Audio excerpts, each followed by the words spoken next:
दोस्तों अगर आप भी महेंद्र सिंह धोनी और एबी डिविलियर्स को महान खिलाड़ी मानते हैं तो हमारे इस वीडियो को लाइक जरूर कीजिएगा। दोस्तों अफ्रीका ने 150 सालों का महान रिकॉर्ड तोड़ते हुए 428 रनों का पहाड़ का स्कोर खड़ा कर दिया तो पूरी दुनिया में हंगामा मच गया। अब अफ्रीका की जमकर तारीफों के पुल बांधते हुए क्रिकेट के भगवान सचिन तेंदुलकर से लेकर एबी डिविलियर्स यहां तक कि दुनिया के महानतम कप्तान रिकी पॉन्टिंग और महेंद्र सिंह धोनी ने जो बयान जारी किए उनकी बातें सुनकर आप भी अफ्रीकी बल्लेबाजों को दिल से सलाम करने को मजबूर हो जाएंगे। तो आखिर क्या कुछ कहा है इन सभी दिग्गज खिलाड़ियों का हैरत अंगेज कर देने वाला रिएक्शन और उनके दिल जीत लेने वाले बयान हम आपको दिखाएंगे ही। लेकिन उससे पहले आपको क्या लगता है Quinton de Kock, Aiden Markram और विराट कोहली में कौन सबसे महान बल्लेबाज है? अपनी कीमती राय में नीचे कमेंट करके जरूर बताइएगा। दोस्तों विश्व कप के मंच पर जब साउथ अफ्रीका की टीम अपने पहले मुकाबले के लिए दिल्ली के अरुण जेटली स्टेडियम में पहुंची तो किसी ने नहीं सोचा था कि आज तो एशियाई शेर श्रीलंका की इतनी बुरी तरीके से शामत आने वाली है। जहां भारत के सामने 52 रनों पर ऑल आउट होने वाली लंका उस समय सदमे से उबर नहीं पाई कि अब अफ्रीकी बल्लेबाजों ने इतनी बेरहमी से उनकी पिटाई की कि चौके छक्कों की बारिश करते हुए इतिहास का सबसे बड़ा स्कोर बना डाला और न जाने कितने रिकॉर्ड की धज्जियां उड़ाकर रख दिया। जी हां दोस्तों, लंका ने टॉस जीतकर अफ्रीका को पहले बल्लेबाजी करने का न्योता दी और निश्चित तौर पर यह क्रिकेट इतिहास की सबसे बड़ी भूल साबित हुई है क्योंकि मैदान में उतरे तेम्बा बबूमा का विकेट तो बहुत जल्द गिर गया, लेकिन क्विंटन डी कॉक के साथ मिलकर राशि वांडर डूसे ने एक विशाल स्कोर की नींव बिछानी शुरू कर दी। अपनी तूफानी बल्लेबाजी से दिल्ली के मैदान को अपना किला बनाते हुए इन्होंने मैदान के हर एक कोने पर छक्कों की प्रदर्शनी लगा दी थी। देखते ही देखते इन दोनों खिलाड़ियों के बीच शतक ही नहीं बल्कि 200 रनों की तूफानी पार्टनरशिप हो गई, जहां लंका तो विकेटों के लिए तरस गई। इसी बीच इन दोनों खिलाड़ियों ने अपने अपने शतक भी पूरे कर लिए। हालांकि क्विंटन डी कॉक 100 रन और राशिद उसे 108 रन बनाकर पवेलियन लौट गए। इसके बाद लंका राहत की सांस लेना चाहती थी, लेकिन असली तबाही का मंजर तो अभी बाकी था।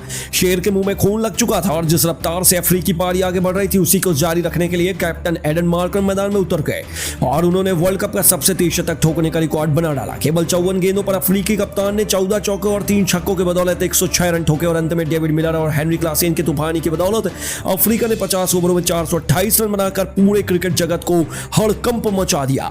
जहां विश्व कप का सबसे बड़ा स्कोर खड़ा हुआ वहीं दूसरे की तरफ से लंका से लेकर हर दूसरी टीम के पसीने छूट चुके हैं, यहां तक कि पूरी दुनिया हैरान है। वहीं इसी बीच एबी डिविलियर्स का बयान सुनकर तो आप भी दंग रह जाएंगे। जी हां दोस्तों, आप खुशी से फूले नहीं समा रहे तो उन्होंने कहा कि वेल डन बॉयज, ये है असली अफ्रीका की टीम जो अपने दिन पर विरोधी टीम को कहीं का नहीं छोड़ती। डी कॉक, राशि और मार्करम तीनों को मैं पर्सनल तौर पर उनकी अद्भुत बल्लेबाजी के लिए बधाई देना चाहता हूं। आप लोगों ने तो सच में कमाल कर दिया। इतिहास लिखना तो अफ्रीका जानती है, लेकिन आज दुनिया ने दिखा है कि यदि हम पूरे मूड में हो तो क्या कुछ कर सकते हैं। हम सबको आप पर गर्व है। जिस तरीके की हमारी शुरुआत हुई है उसे देखकर यदि इस बार मैं कहूं कि वर्ल्ड कप भारत या इंग्लैंड नहीं बल्कि साउथ अफ्रीका को होने वाला तो यह गलत नहीं होगा। जी हां दोस्तों, एक तरफ जहां उन्होंने अफ्रीका को वर्ल्ड चैंपियन बनने देखने का सपना सजोया तो वहीं रिकी पॉन्टिंग ने इस कारनामे को असंभव ही बता दिया।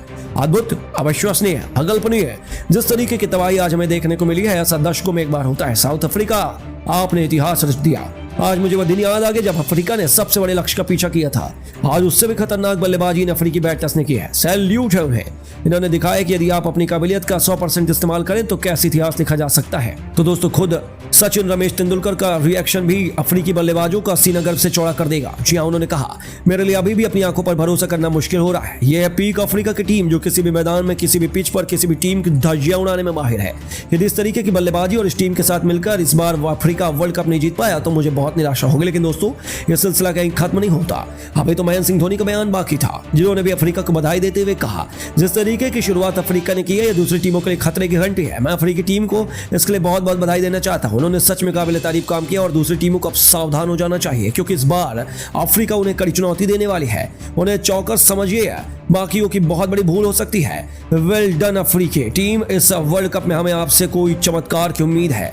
तो दोस्तों इन सभी दिग्गजों के बयानों को सुनने के बाद अब आपको क्या लगता है कौन सी होगी वो 4 टीमें जो सेमीफाइनल में क्वालिफाई करेंगी? अपनी राय हमें नीचे कमेंट बॉक्स में जरूर बताएं। दोस्तों अगर आप भी ऋतुराज गायकवाड़ और महेंद्र सिंह धोनी को महान खिलाड़ी मानते हैं तो वीडियो को लाइक जरूर कीजिएगा। दोस्तों एशियन गेम में ऋतुराज गायकवाड़ की कप्तानी में भारत ने जीता गोल्ड मेडल। भारतीय क्रिकेट टीम ने चीन में जाकर भारत का झंडा लहराया जिसे देखकर पूरा क्रिकेट जगत हैरान रह गया। वहीं जीत के बाद ऋतुराज गायकवाड़ ने धोनी को लेकर दिल जीत लेने वाला बयान दिया जिसे सुनकर लोगों की आंखें फटी की फटी रह गईं। तो आखिर गायकवाड़ ने क्या कुछ माही को लेकर बयान दिया, कैसे भारतीय क्रिकेट टीम ने दिलाया अपने देश को गोल्ड मेडल, क्यों दिया इस जीत का महेंद्र सिंह धोनी को पूरा श्रेय, सब कुछ हम आपको अपनी इस वीडियो में दिखाएंगे। लेकिन उससे पहले आपको क्या लगता है महेंद्र सिंह धोनी और रोहित शर्मा में सबसे बेहतरीन कप्तान कौन है? नीचे कमेंट करके जरूर बताइएगा। दोस्तों, जहां भारत में एशिया कप का आगाज हो चुका है, वहीं भारत की दूसरी क्रिकेट टीम एशियन गेम्स खेलने चीन गई हुई थी, जहां टीम के यंगस्टरों ने भारत का झंडा लहराया, बल्कि अपने देश के लिए गोल्ड मेडल दिलाया। भारतीय टीम ने अपना सभी मुकाबला एशियन गेम्स में जीतकर फाइनल में जगह बनाई थी। इसके बाद टीम इंडिया का मुकाबला फाइनल में अफगानिस्तान के साथ खेला गया। इस मुकाबले में ऋतुराज गायकवाड़ ने टॉस जीतकर पहले गेंदबाजी करने का फैसला किया और अफगानिस्तान टीम को बल्लेबाजी करने के लिए आमंत्रित किया। अफगानिस्तान की तरफ से पारी की शुरुआत करने जुबैद अकबरी के साथ मोहम्मद शहजाद मैदान पर उतरे, मगर भारत के यंगस्टरों और कातिलाना गेंदबाजी के आगे अफगानिस्तान का कोई भी बल्लेबाज मैदान पर टिक नहीं सका।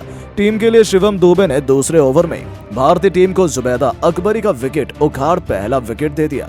वहीं तीसरे ओवर में ही और अर्शदीप सिंह ने भी अपनी कातिलाना गेंदबाजी से भारतीय टीम को दूसरा विकेट दे दिया और अफगानिस्तान टीम का केवल 9 रनों के पर 2 विकेट गिर गए और भारतीय गेंदबाजों के आगे अफगान का कोई भी बल्लेबाज रन नहीं बना पा रहा था। अर्शदीप और शिवम के बाद रवि बिश्नोई और शादाब अहमद ने अपनी कातिलाना गेंदबाजी से अफगानिस्तान टीम को 18.2 ओवर में 112 रनों के स्कोर पर 5 विकेट गिरा दिए। भारतीय टीम की इस मैच में जीत बिल्कुल तय नजर आ रही थी, लेकिन तभी बारिश ने आकर पूरा मैच का लुफ्त खराब कर दिया और मैच को बारिश के कारण बीच में ही रोकना पड़ गया। लेकिन यह बारिश घनघोर होने लगी और रुकने का नाम नहीं ले रही थी। कई घंटे के इंतजार के बाद भी बारिश रुकने का नाम नहीं ली और फिर मूसलाधार बारिश होने लगी, जिसके बाद दोनों एम्पायरों ने डिसीजन लिया कि भारतीय टीम इस मैच को डीएलएस मेथड से जीत लिया है और यानी कि भारतीय टीम ने फाइनल में अफगानिस्तान टीम को हराकर अपने देश के लिए गोल्ड मेडल हासिल किया, बल्कि अपने देश का झंडा चीन में जाकर लहराया। जीत के बाद ऋतुराज गायकवाड़ ने बयान देते हुए महेंद्र सिंह धोनी को लेकर क्या कुछ कहा, चलिए आपको बताते हैं। दोस्तों, गायकवाड़ ने बयान देते हुए कहा है कि आज हमारी टीम ने जिस तरह से परफॉर्मेंस किया, मैं उससे बेहद खुश हूँ। ये सब कुछ मैंने माही भाई से ही सीखा है। मैं उनके साथ चेन्नई सुपर किंग में खेलता हूँ, इसका फायदा मुझे बहुत मिला। मैं उन्हीं के लक्ष्य कदमों पर चल रहा था, तभी हम लोगों ने चीन में आकर गोल्ड मेडल हासिल किया। वैसे भी माही भाई हमारे रोल मॉडल हैं, मैं उन्हें हमेशा बड़े भाई के रूप में देखता हूँ। आज मैं जो कुछ भी हूँ उन्हीं की बदौलत हूँ। उन्होंने मुझे हर चीज सिखाई है, बैटिंग, फील्डिंग और कैप्टनसी से लेकर हर कुछ उन्हीं की वजह से मैंने सीखा है, इसलिए ये जीत मैं उन्हीं को समर्पित करता हूँ। तो दोस्तों, ऋतुराज गायकवाड़ ने महेंद्र सिंह धोनी को लेकर गोल्ड मेडल जीतने के बाद बयान देते हुए हर किसी को भावुक कर दिया। लेकिन अब आपको क्या लगता है, महेंद्र सिंह धोनी और ऋतुराज गायकवाड़ में सबसे बेहतरीन बल्लेबाज कौन है? नीचे कमेंट करके जरूर बताइएगा और ऐसी शानदार खबरों के लिए चैनल को सब्सक्राइब जरूर करें। धन्यवाद। दोस्तों, अगर आप भी शुभमन गिल और रोहित शर्मा को शानदार खिलाड़ी मानते हैं तो हमारे इस वीडियो को लाइक जरूर कीजिएगा। दोस्तों, यहाँ एक तरफ शुभमन गिल डेंगू से जूझ रहे हैं तो दूसरी तरफ उनका हौसला बढ़ाने के लिए खुद सचिन तेंदुलकर से लेकर सारा तेंदुलकर, यहाँ तक कि अर्जुन तेंदुलकर भी अब उनसे मुलाकात करने हॉस्पिटल पहुंच गए, जिन्हें अपने सामने देखकर गिल अपनी आंखों पर भरोसा ही नहीं कर पाए। उनका रिएक्शन तो सच में देखने लायक था। आखिर क्यों तेंदुलकर फैमिली पहुंची शुभमन गिल से मिलने हॉस्पिटल? कैसे हुआ यह चमत्कार? क्या था वह खूबसूरत लम्हा जिसे देखकर गिल की आंखें भी नम हो गई? उसका पूरा वीडियो हम आपको दिखाएंगे, लेकिन उससे पहले आपको क्या लगता है, गिल, किशन और रोहित में सबसे शानदार ओपनर कौन है? अपनी राय हमें नीचे कमेंट बॉक्स में जरूर बताइए। दोस्तों, जहां एक तरफ विश्व कप का रोमांच अपने चरम पर चल रहा है, वहीं इस बार विश्व कप की सबसे बड़ी दावेदार मानी जा रही मेजबान टीम पर मुसीबतों का पहाड़ टूट पड़ा है। जी हाँ, वह भी ऐसा छोटा मोटा नहीं, कई ऐसे खिलाड़ी की हालत खराब हो चुकी है जिनके कंधों पर हिंदुस्तान को विश्व कप में विजेता बनाने की जिम्मेदारी तक सौंप दी गई। जी हाँ, बात कर रहे हैं शुभमन गिल के।